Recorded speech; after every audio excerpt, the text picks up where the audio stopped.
વિદ્યાર્થી મિત્રો, આશા રાખું છું કે તમે બધાય મજામાં જ હશો. ઓકે, તો ઘણા લાંબા સમય પછી આપણો કમબેક થાય છે.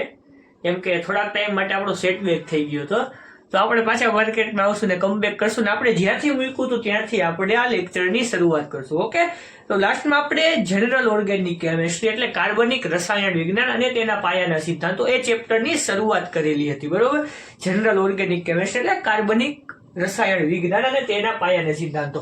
તો આપણે જ્યાં લગી જોયું, કેમ કે આયુપીએસસી નોમેનક્લેચર ને એવું બધું આપણે જોયું હતું. આયુપીએસસી નામકરણ અને તેના અલગ અલગ નિયમો જોયા હતા કે આપણે નામકરણ કેવી રીતે આપવાનું. જેમ કે તમારો જન્મ કોક દિવસ થયો હોય તો તમારા માસા માસી ફુવા ફુઈ કોકે તમારું નામ આપ્યું હોય.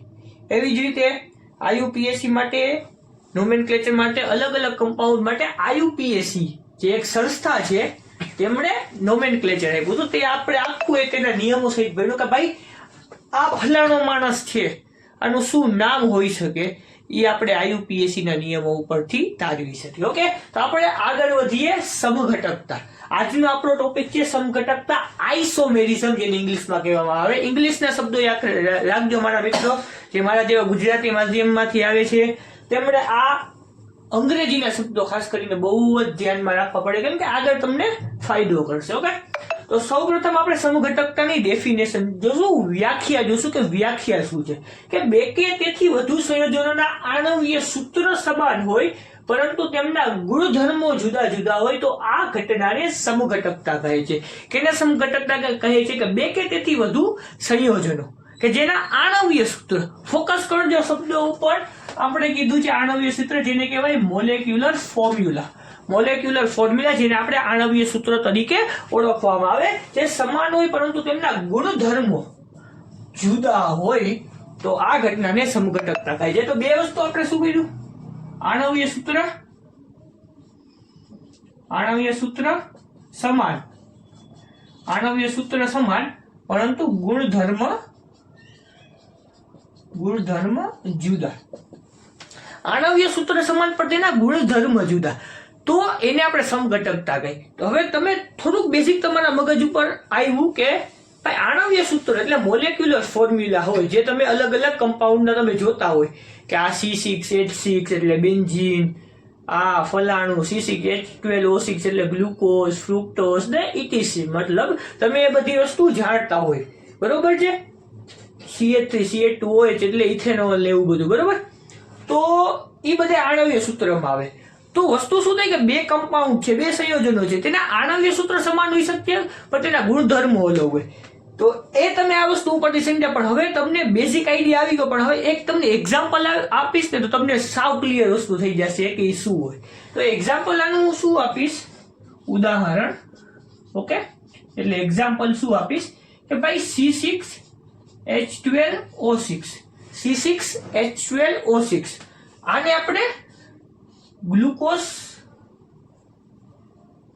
આપણે ગ્લુકોઝ તરીકે પણ લઈ શકીએ અને આને આપણે ફ્રુક્ટોઝ તરીકે પણ લઈ શકીએ. આને આપણે ગ્લુકોઝ તરીકે પણ લઈ શકીએ અને આને આપણે ફ્રુક્ટોઝ તરીકે પણ લઈ શકીએ. ઓકે, તો વસ્તુ શું થાય છે કે ગ્લુકોઝ, બરોબર છે, આ બાજુ આવી જઈએ, થોડુંક અહીંયા ભૂસીએ, ગ્લુકોઝ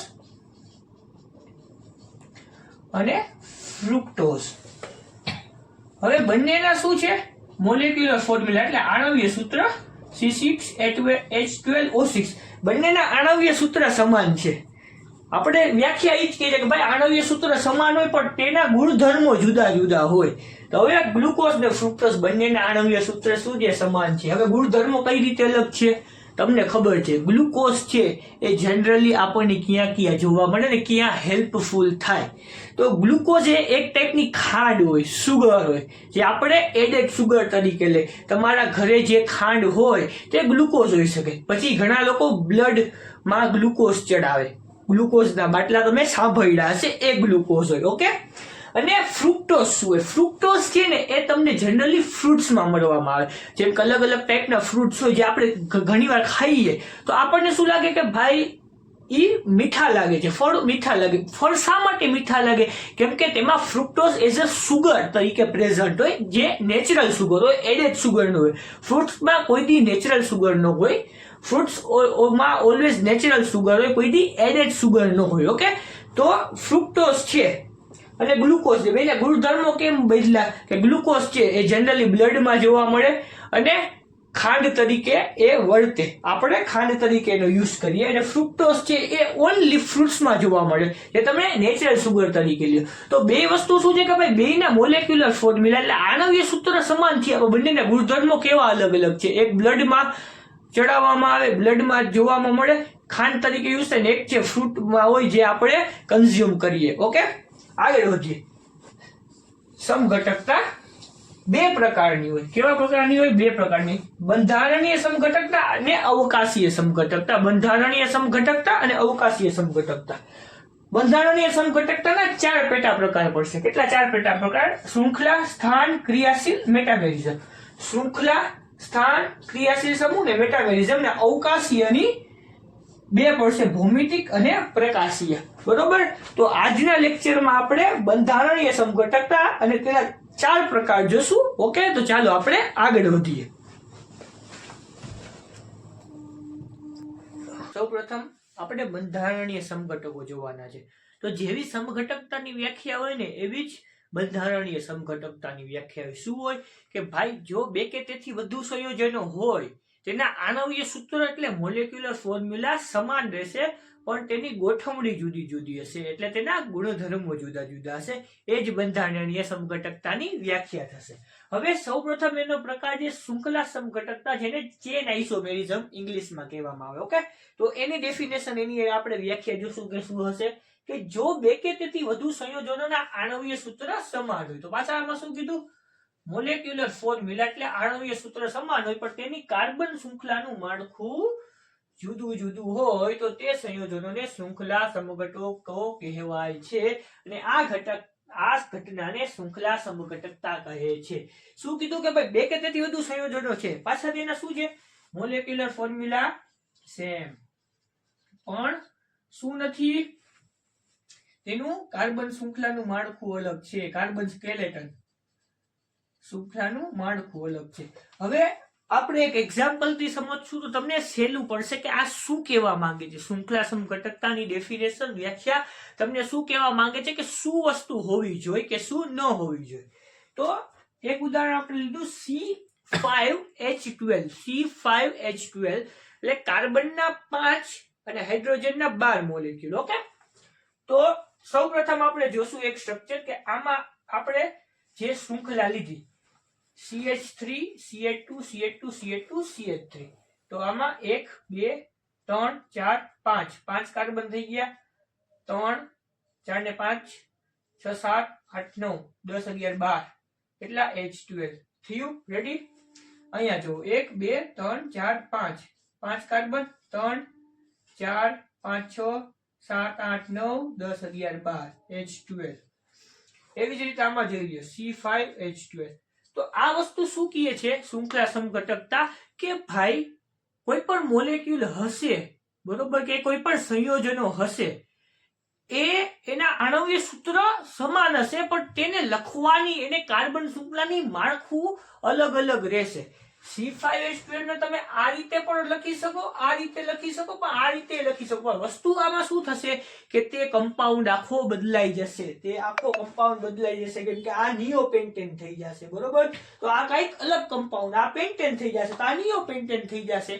તો બંનેની ક્રિયાશીલતા અલગ થઈ જાય. કાર્બન શૃંખલાનું માળખું ફરી ગયું તો આખી ક્રિયાશીલતા ફરી જશે. ઓકે, તો એ વસ્તુ તમારે ધ્યાનમાં રાખવાની. સમજ્યા કે આણવીય સૂત્ર સમાન હશે પણ તેની કાર્બન શૃંખલાનું માળખું અલગ હશે, જેથી અલગ અલગ પ્રકારના સંયોજનો બનશે. કેમ કે C5H12 માં 3 પ્રકારના બની ગયા. ઓકે, તો આપણે સેકન્ડ પ્રકાર તરફ આગળ વધીશું.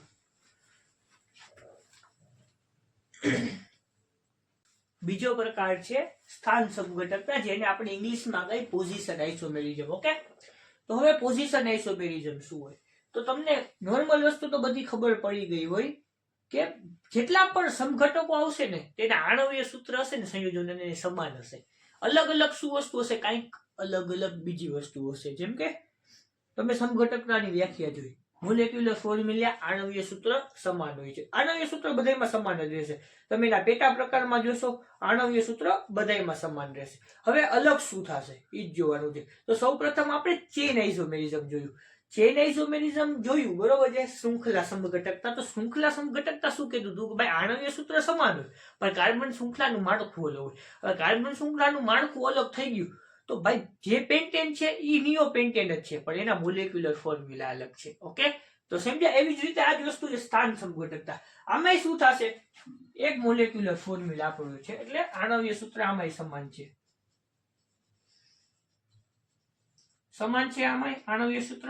ઓકે, સમાન છે, ધેટ્સ ગુડ. ઓકે, કાર્બન શૃંખલા જોડાયેલા વિસ્થાપિત સમૂહો, ક્રિયાશીલ સમૂહો ના સ્થાન જુદા હોય. હવે આમાં વસ્તુ શું ફરી કે ક્રિયાશીલ સમૂહ છે બરોબર, એ જોડાયેલો હોય ને તેના સ્થાન અલગ થઈ જાય બરોબર છે. હવે જેમ આપણે આ જ લઈએ C3H8O.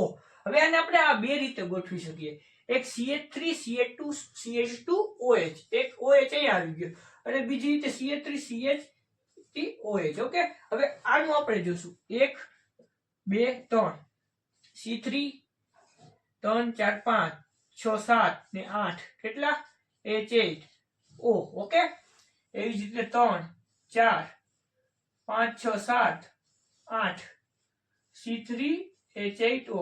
તો બંનેના મોલેક્યુલર ફોર્મ્યુલા અહીંયા સમાન છે પણ શું અલગ છે, જે આ OH છે ને જેને આપણે કઈ ફંક્શનલ ગ્રુપ અથવા તો આપણે કઈ ક્રિયાશીલ સમૂહ અથવા તો ફંક્શનલ ગ્રુપ આપણે એને કહીએ, એક કોઈક અલગ અલગ સ્થાને જોડાયેલું છે. જેમ કે અહીંયા CH2 સાથે જોડાયેલો છે, અહીંયા CH ઉપર જોડાયેલો છે, તો બંનેના સ્થાન ફરી જાય તો શું આવે, સ્થાન સમઘટકતા. સ્થાન ફરી જાય તો શું આવે, સ્થાન સમઘટકતા. આ વસ્તુ યાદ રાખવાની છે. ઓકે, તો આપણે નેક્સ્ટ પ્રકાર તરફ આગળ વધીએ.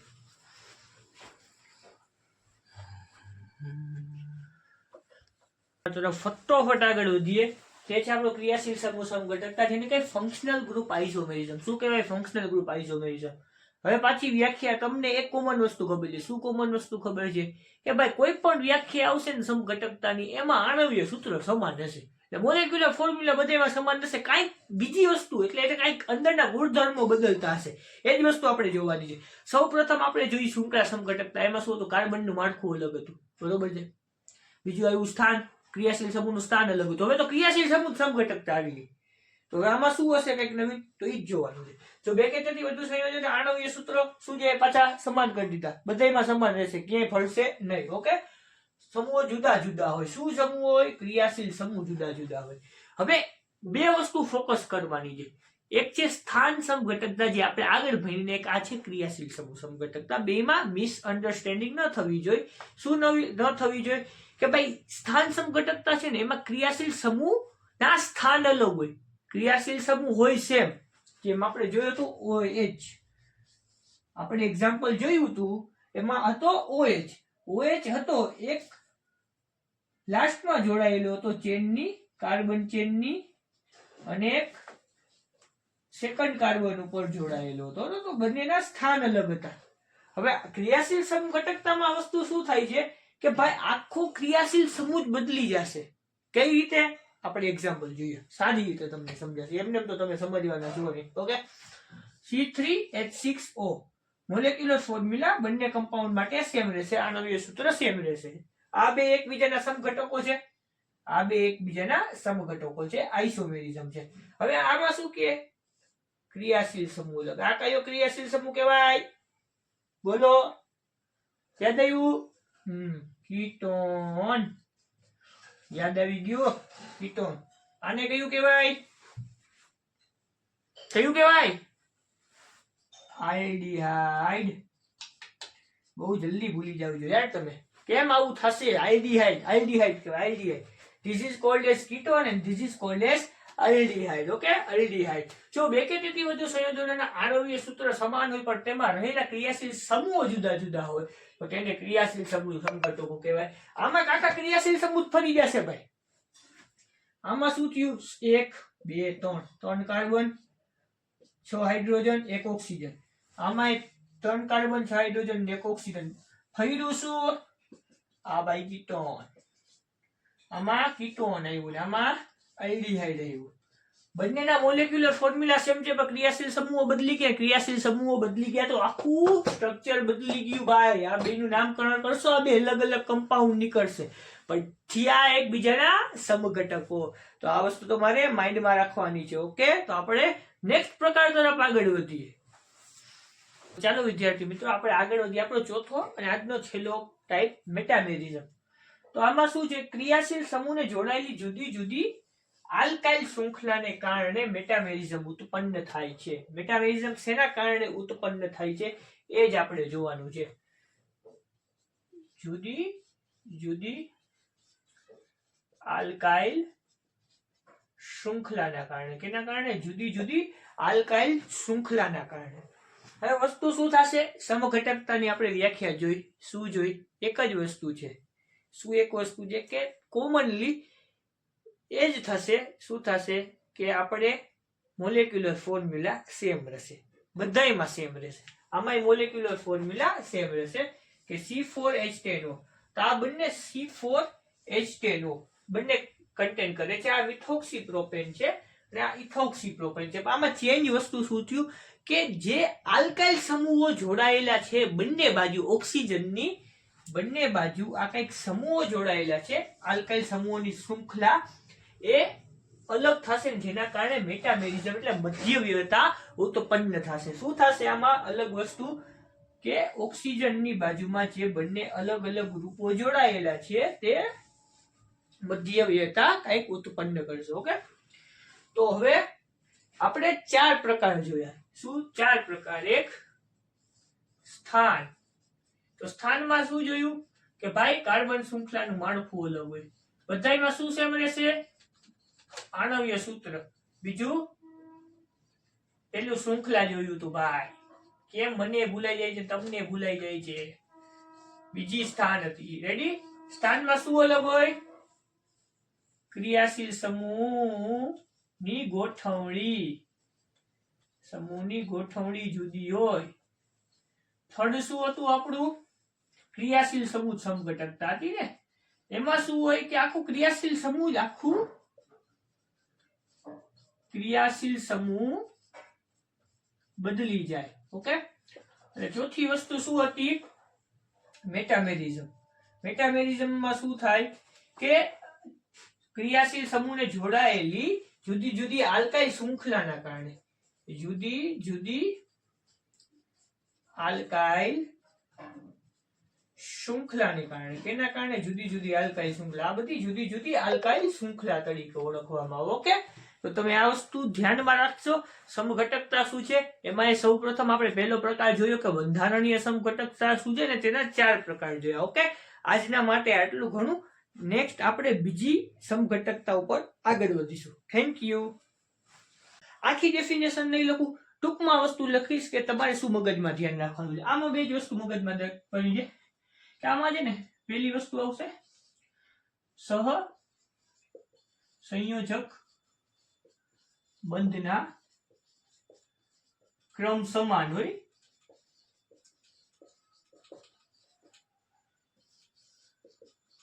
અવકાશીય ગોઠવણી જુદી હોય.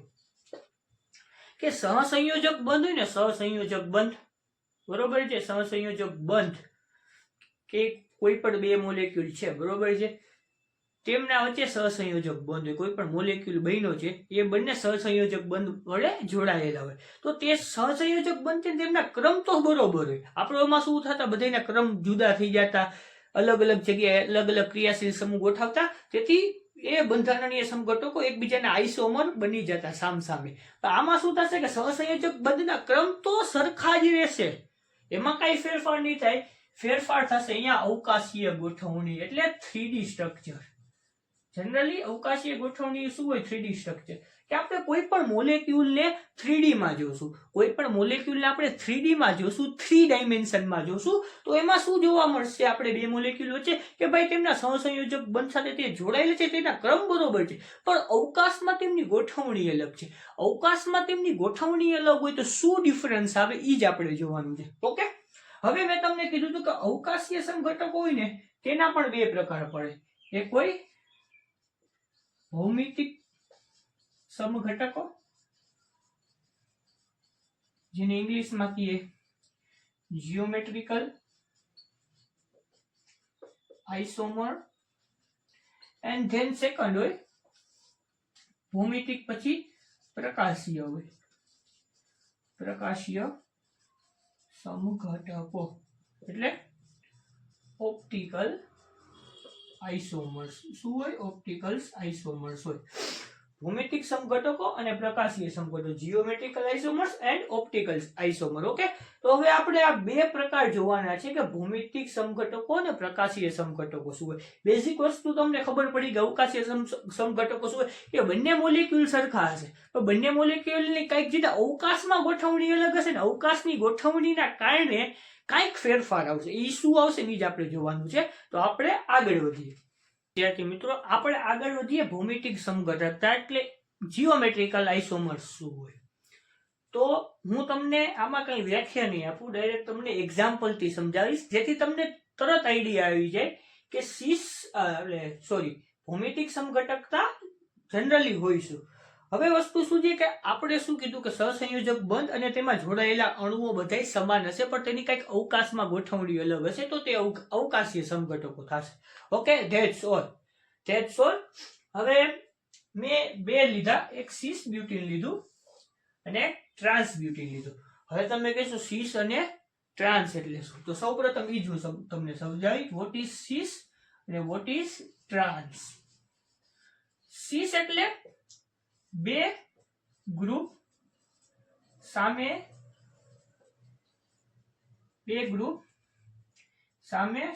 મતલબ બે ગ્રુપ આજુબાજુમાં ગોઠવાયેલા હોય ને બે ગ્રુપ સામે ગોઠવાયેલા હોય કઈ રીતે આપણે જોઈએ સૌપ્રથમ સિસ બ્યુટીન ઓકે કે બે ગ્રુપ છે એ આજુબાજુમાં ગોઠવાયેલા છે જો CH3 છે CH3 છે H છે H છે મિથાઇલ ગ્રુપ છે અને હાઇડ્રોજન ગ્રુપ છે તો એ બંને એકબીજા સાથે સાતમાં જોડાયેલા છે ભેગા જોડાયેલા છે તો એને આપણે સિસ કહેશું એ કોઈ પણ એવો તમે સ્ટ્રક્ચર કે કોઈ પણ એવી તમે આલ્કીન જોશો કે જેમાં સામે એકબીજાને સામે નહીં સોરી આજુબાજુમાં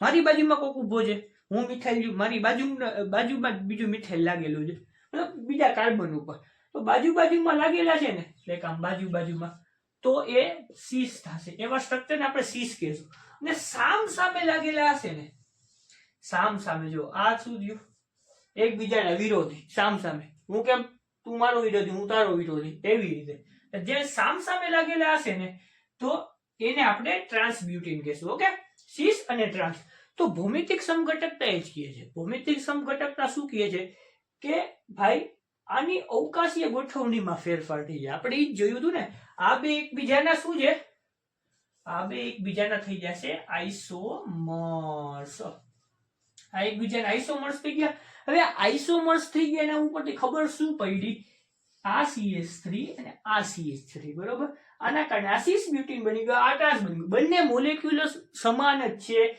બંનેમાં કોઈ મોલેક્યુલના ફેરફાર નથી થતો ખાલી બંનેની પોઝિશનમાં ફેરફાર થાય છે બંનેની પોઝિશન ગોઠવણીમાં ફેરફાર થાય છે આ અવકાશીય ગોઠવણીના કારણે આ થઈ ગયા ભૌમિતિક આઇસોમર સિસ ટ્રાન્સ યાદ રાખવાના સિસ ને ટ્રાન્સ આજુબાજુમાં સિસ ને સામે ટ્રાન્સ ઓકે તો આપણે હવે આગળ વધીએ આપણા નેક્સ્ટ પ્રકાર તરફ જેને આપણે કીધું પ્રકાશીય સમઘટકતા ઓકે તો ચાલો આપણે આગળ વધીએ પ્રકાશીય સમઘટકતા ઉપર તો પ્રકાશીય સમઘટકતા શું હોય તો આપણે બેઝિકલી આ બે સ્ટ્રક્ચર આપેલા છે આપણે એક જ વસ્તુ જોવાનું છે કે અવકાશમાં ગોઠવણી 3D સ્ટ્રક્ચરની કંઈક અલગ થઈ જશે જેમ કે ઓમાં સિસ ને ટ્રાન્સ હતું એવી રીતે આમાં લીવો એલ એટલે લીવો અને ડી એટલે આ ડી છે સોરી ઓ નો સમજતા ડી છે ડી એટલે ડેક્સ્ટ્રો થશે dextro and Livo and dextro હવે વસ્તુ શું થશે કે આ જુઓ અને આ જુઓ આ બંનેમાં ફેરફાર શું છે આ બંને એકબીજાની મિરર ઇમેજ છે આ કંઈક અરીસો વચમાં રાખી દીધો, આ બંને વચ્ચે કંઈક અરીસો રાખી દીધો.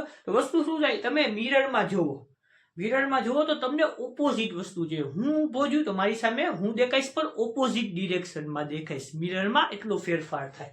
તો આમાં ઓપોઝિટ શું થઈ જશે, આ બંને વચ્ચે મિરર રાખ્યો, આ એ છે તો એ ટ્રાન્સફોર્મ થઈને અહીંયા આવી ગયો, ને આવો એ છે અહીંયા હતો તે ટ્રાન્સફર થઈને અહીંયા આવી ગયો. તો બંને એકબીજાની મિરર ઇમેજ બની.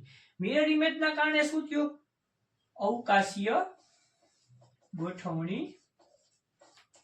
ગોઠવણી જુદી થઈ ગઈ. હવે બંને લેક્ટિક એસિડ જ છે, પણ આ લીવો એટલે પ્લસ પોઝિટિવ લેક્ટિક એસિડ છે અને ડેક્સ્ટ્રો એટલે નેગેટિવ લેક્ટિક એસિડ છે. હવે આના કારણે ફેરફાર શું થાય, તો જ્યારે પણ તમે કોઈ પણ વસ્તુ કોઈ પણ એકબીજાના આઇસોમર્સ બનતા હોય તો બંનેના ઉપયોગો કાંઈક અલગ અલગ હોય. હવે એક આઇસોમર હોય જે દવા તરીકે કામ આવે, જે તમારે દવા તરીકે કામ આવે અને એનાથી દવા એવું બને, અને એક આઇસોમર એવો જ હોય એના ઓપોઝિટ ઓપ્ટિકલ આઇસોમર કે જે તમને નુકસાનકારક બને. ઓકે, તો એવા ઘણા બધા હોય, તમે તમારી રીતે સર્ચ કરજો કે એવા કયા આઇસોમર્સ છે જે એકબીજાના ઓપ્ટિકલ આઇસોમર છે, તો એક દવા તરીકે કામ આવે ને એક નુકસાનકારક હોય આપણા શરીર માટે. ઓકે, તો આ ઓપ્ટિકલ આઇસોમેરિઝમ. ઓકે, તો આપણે આગળ વધીએ. વિષમ વિભાજન સૌપ્રથમ આપણે એ જોશું. તો વિષમ વિભાજનની આપણે વ્યાખ્યાથી શરૂઆત કરીશું કે વિષમ વિભાજન બંધ એ પ્રકારે તૂટે કે જેથી બંધ સાથે સંકળાયેલા બંને પરમાણુઓનું સહિયારું ઇલેક્ટ્રોન યુગ્મ તૂટ્યા બાદ કોઈ એક પરમાણુ સાથે રહે. ઓકે, સાવ સહેલી વ્યાખ્યા છે, બેઝિક તમને મગજમાં રહી હશે. હવે આ વ્યાખ્યા શું કહેવા માંગે છે कि जब दो इंसान के बीच मतलब दो इंसान के बीच कोई बंध बना होता है, दो इंसान के बीच जब कोई बंध बना होता है, जब वो टूट जाता है, जब वो टूट जाता है तो एक इलेक्ट्रॉन लेके चला जाता है ज्यादा, और कुछ इसमें ध्यान रखने का आपने को है नहीं. ओके, ज्यादा सेंटीमेंट होने का नहीं है. ओके, શું છે કે કોઈ પણ બે મિત્રો છે, મિત્રોનું કહેવાય, મિત્ર અથવા તો મિત્રાણી જે કયો છે. ઓકે, એમના વચ્ચે કઈક બંધ બન્યો છે, જે પણ કેવો બંધ હોય આઈ ડોન્ટ નો. બંધ બન્યો છે તો બંધ કેવી રીતે બને, બંને પોતાનું એક ઇલેક્ટ્રોન દાન કર્યું હોય, એક ઇલેક્ટ્રોન દાન કર્યું હોય તેનાથી બંને એક ઇલેક્ટ્રોન યુગ્મ દાન કરીને કઈક બંધ બનાવે. હવે ઈ બાજી પડે ને બંધ તૂટે એમ ન પોહાય. તો વિષમ વિભાજનમાં શું હોય કે ભાઈ ગમે તેમ બંધ તૂટી ગયો, વસ્તુ શું થઈ, વસ્તુ એ થઈ કે ભાઈ એકને પોઝિટિવ મળ્યું એકને નેગેટિવ મળ્યું. તો કઈ રીતે મળ્યું, તો જ્યારે પણ વિષમ વિભાજન થશે ને ત્યારે કોઈ પણ બંને પરમાણુ વચ્ચે કઈ બંધ તૂટશે ને તો કોઈ એક મિત્ર છે ને એ આખું ઇલેક્ટ્રોન યુગ્મ લઈ જશે, ઇલેક્ટ્રોન બધા ઈ પોતે ખેંચી જશે. હાલ ભાઈ આ મારા છે, તારું કઈ નથી. રિલેશનશિપ તૂટે તો એમાં એવું જોઈએ, ઓલી બધું લઈને વળી જાય, મારું છે તમારું કઈ નથી રાખો. પછી ઓલા ભાઈ બે કાર્બોકેટાયન બનીને, કેમ કે જે પોઝિટિવ આયન હોય તે કાર્બોકેટાયન હોય. કાર્બોકેટાયન છે ને એ ઇલેક્ટ્રોન ડેફિશિયન્ટ એટલે ગરીબ સ્પીસીસ કહેવાય. ગરીબ બિચારા પાસે ઘટે ઇલેક્ટ્રોન એ એક ટાઈપના પૈસા ઘટે ભાઈ પાસે. હું ઘટે, બંને રિલેશનશિપમાં હતા, કાંઈક થઈ મગજમારી, બંને વચ્ચેનો બોન્ડ તૂટ્યો ને ઓલી લઈને વહી ગઈ બધું, અને ભાઈ બની ગયા કાર્બોકેટાયન, કાંઈ વધ્યું નહીં. ના ભાઈ બધા ઇલેક્ટ્રોન લઈ ગયા. તો વિષમ વિભાજનમાં એ જ થાય કે કોઈ પણ બે સ્પીસીસ છે જેમના વચ્ચે કઈક બંધ બનેલો છે, તો જ્યારે બંધ તૂટે તો બંધના બધા ઇલેક્ટ્રોન યુગ્મ કોક એક જ સ્પીસીસ લઈ જાય અને બીજા પાસે કાંઈ ન વધે. ઓકે, તો આ કાર્બોકેટાયન કહેવાય, જેના પર પ્લસ ફોર્મેશન હોય એ કાર્બોકેટાયન કહેવાય. સમજી ગયા વિષમ વિભાજન. હવે આપણે સમવિભાજન તરફ આગળ વધીશું. આગળ વધીએ સમવિભાજન તરફ. તો જેવી રીતે તમે વિષમ વિભાજન જોયું, વિષમ વિભાજનમાં શું એ ભાઈ બે જણા વચ્ચે બંધ બનેલો છે, તૂટ્યો, એક જણું બધું લઈ ગયું, બંને ઇલેક્ટ્રોન યુગ્મ, બરોબર. વિષમ વિભાજન. સમવિભાજન એનાથી ઓપોઝિટ શું હોય, આ બંને મિત્રો વચ્ચે બંધ બનેલો છે, કાંઈક થયું, પાઈ જા બે ભાઈબંધ બાઈ જા, ધંધો રાખ્યો તો પાણીપુરીનો, અડધા તારા અડધા મારા, 50% 50-50, 25 દિનમાં પૈસા ડબલ. પછી દીમાં તો બાઈ ગયા પાછા. તો શું કર્યું ભાઈ, 50 પોતાના પાછા લઈ ગયો, આ પોતાના 50 લઈ ગયો. ભાઈ આપણે આ બધું ન પોહાય, મૂકો હાલો.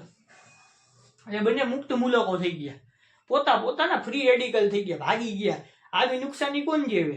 બરોબર છે. 25-20 પૈસા 25 દિવસ પર ખબર પડી કે ભાઈ 35 लाख का तो अपना इन्वेस्टमेंट 36 लाख का तो घाटा हो गया है. એવું કામકાજ થયું તો બધી શું કે સંવિભાજન થઈ ગયું, પોતપોતાના રસ્તે વયા ગયા, પોતપોતાનું ભાગ લઈને પોતપોતાના ઇલેક્ટ્રોન લઈને. તો વસ્તુ શું હોય કે જ્યારે કોઈ પણ બે જણા વચ્ચે બંધ બનેલો છે, સહસંયોજક બંધ બનેલો છે, અને જ્યારે તેમાં ફાટા પડે, તે તૂટે, તો બંનેને પોતપોતાના ઇલેક્ટ્રોન મળી જાય, ઇલેક્ટ્રોન યુગ્મ મળી જાય ને એટલે ફ્રી રેડિકલ બની જાય. તો આ હોય સમવિભાજન ને વિષમ વિભાજન. ઓકે, તો આપણે જેટલી પણ વસ્તુ જોઈ એ આજના લેક્ચરમાં, ઘણો લાંબો લેક્ચર થયો તો બધી વસ્તુ તમે જોઈ લેજો, યાદ રાખજો.